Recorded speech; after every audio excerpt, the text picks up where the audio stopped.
Hello mga Marikoy, welcome sa aming mini vlog. Ito nga pala ang ganap namin ng Batang Makulit. Kita nyo naman yung Batang Makulit, fresh, nakaayos, nakaipit, nakaligo na. Pero itong nanay, ayan, napakahagad at hindi pa nga naliligo.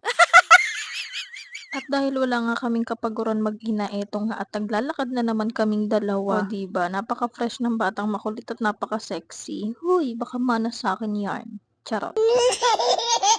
Grabe, napakagala talaga ng mag-inang 'to. Fast forward mga Marikoy, meron nga akong dumating na parcel. At syempre sino ba naman ako para ilihim 'to sa inyo? Ala, unti-unti ko na nga siyang nakikita mga Marikoy at excited na nga akong ipakita sa inyo 'to. Eto nga pala yung product ni Miss Mahalia mga Marikoy at ita-try ko nga siya sa buhok kong buhaghag. Grabe naman kasi sa pagkabuhaghag ang buhok ng person na 'to, kaya eto napa-order talaga ako ng bongga. Hindi nga siya malagkit sa buhok mga Marikoy at napakaganda sa buhok nito at pwedeng-pwede pa sa mga junakis nating girl. Parang nga pala 'to sa damage hair mga Marikoy at kayang-kaya niya ngang ayusin yung buhok mong buhaghag kagaya ko. At dahil may Batang Makulit dito, ayan magpo-promote din daw siya, o 'di ba gaya-gaya yarn.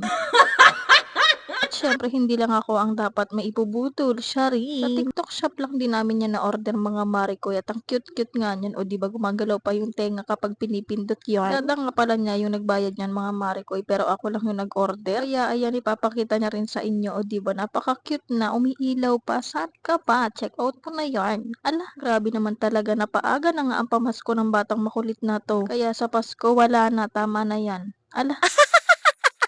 Kinabukasan na nga pala 'to mga Marikoy at eto ako magtitimpla ng kape. Dahil ako ay maglalaba ng aming mga damit dahil marami-rami na naman nga ito at baka matambak na naman. Oh no!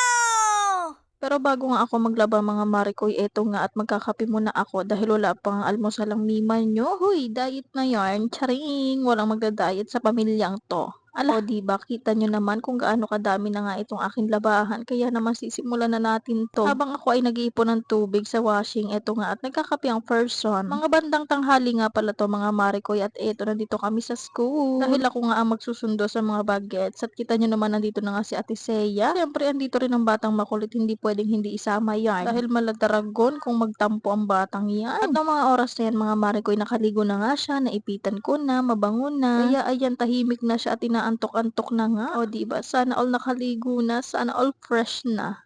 Charing. Ang mima nyo kasi hindi pa nakakaligo dahil ako nga ay may ginagawa pa. Kinabukasan na pala to mga Marikoy at ito ang bata kumakain ng tinapay. O diba, inuna pa ang tinapay kaysa sa kanin. Napakagaling. Pagkatapos nga pala niyang kumain ng tinapay mga Marikoy, alam nyo ba, nagpasandok pa sa akin niya ng kanin. O diba, hindi pa siya nabusog sa tinapay na kinain niya, nakadalawa yan siya. Nako talaga, napakalakas kumain ng batang to pero usog. Fast forward mga Marikoy, andito na nga pala kami sa school at eto pinapapila na nga sila para nga pumasok na sa loob. At maya-maya rin mga Marikoy, pinapasok rin kami sa loob dahil may activity nga silang gagawin. At kinakailangan nga nilang gumamit ng gunting kaya pinapasok nga kaming mga magulang. Hindi kasi pwedeng sila ang gumamit ng gunting mga Marikoy, delikado kasi baka masugatan sila. Kaya pinapasok nga kaming mga magulang para nga kami ang gagawa ng activity nila at sila na lang magkukulay. O diba, sabi ko sa inyo walang kapaguran tong mag-inang to, napakagala. Pagka-uwi nga niya mga Marikoy, nagpunta nga kami dito sa papa niya dahil ayan, may energy pa siya. Grabe nga ang energy ng Batang Makulit na to, full na full. Andito na nga pala kami sa kabila mga Marikoy at eto busy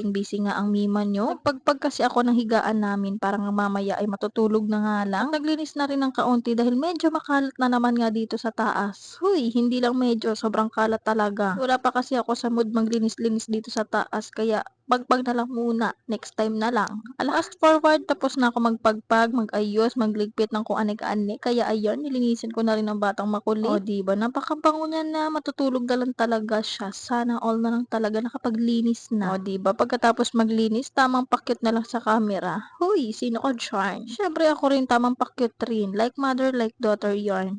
Charot, baka merong tumahol na naman dyan na hindi naman aso pero tahol ng tahol. Ala, hindi pa siya nakontento sa pagpapakyut niya sa camera mga Marikoy, tumayo at ayan sumayaw-sayaw pa nga. Ako na nga lang talaga ang napapagod sa kakanood sa kanya mga Marikoy.